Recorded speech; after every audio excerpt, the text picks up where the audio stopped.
መጽሐፈ ዕዝራ ምዕራፍ 5 ነቢያቱም ሐጌና የአዶ ልጅ ዘካርያስ በይሁዳና በኢየሩሳሌም ለነበሩ አይሁድ በእስራኤል አምላክ ስም ትንቢት ተናገሩላቸው። በዚያን ጊዜም የሰላትያል ልጅ ዘሩባቤል የኢዮሴዴቅም ልጅ ኢያሱ ተነሥተው በኢየሩሳሌም ያለውን የእግዚአብሔርን ቤት መሥራት ጀመሩ። የሚያግዙአቸውም የእግዚአብሔር ነቢያት ከእነርሱ ጋር ነበሩ። በዚያም ዘመን በወንዝ ማዶ የነበረው ገዥ ተንትናይ ደግሞ ሰተርቡዝናይ ተባባሪዎቻቸውም ወደ እነርሱ መጥተው ይህን ቤት ትሠሩ ዘንድ ይህንኑም ቅጥር ታድሱ ዘንድ ያዘዛችሁ ማን ነው አሉአቸው። ደግሞም ይህን ሥራ የሚሠሩት ሰዎች ስም ማን ነው ብለው ጠየቋቸው። የአምላካቸው ዓይን ግን በአይሁድ ሽማግሌዎች ላይ ነበረ። ይህም ነገር ወደ ዳርዮስ እስኪደርስ ድረስ መልሱም በደብዳቤ እስኪመጣ ድረስ አልከለከሉአቸውም።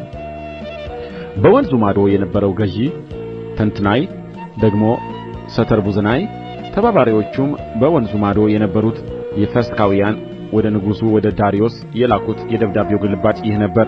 እንዲህም የሚል ደብዳቤ ላኩለት። ለንጉሡ ለዳርዮስ ሙሉ ሰላም ይሁን።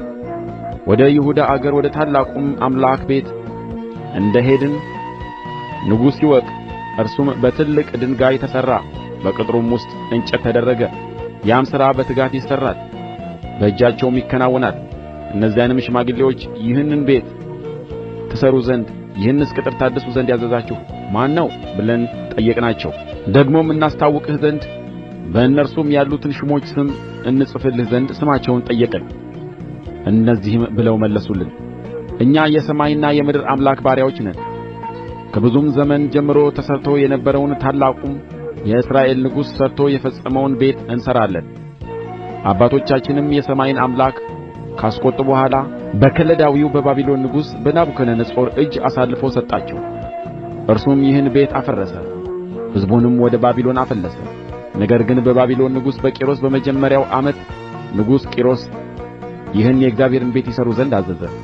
ናቡከደነፆርም በኢየሩሳሌም ከነበረው መቅደስ የወሰደውን ወደ ባቢሎንም መቅደስ ያፈለሰውን የእግዚአብሔርን ቤት የወርቅንና የብርን ዕቃ ንጉሡ ቂሮስ ከባቢሎን መቅደስ አውጥቶ ሰሳብሳር ለተባለው ለሹሙ ሰጠውና ይህን ዕቃ ይዘህ ሂድ፣ በኢየሩሳሌምም ባለው መቅደስ አኑረው፣ የእግዚአብሔርን ቤት በስፍራው ይሠራ አለው። በዚያ ጊዜም ይህ ሰሳብሳር መጣ፣ በኢየሩሳሌምም ያለውን የእግዚአብሔርን ቤት መሠረተ። ከዚያም ጊዜ ጀምሮ እስከ ዛሬ ድረስ እየተሠራ አልተጨረሰም።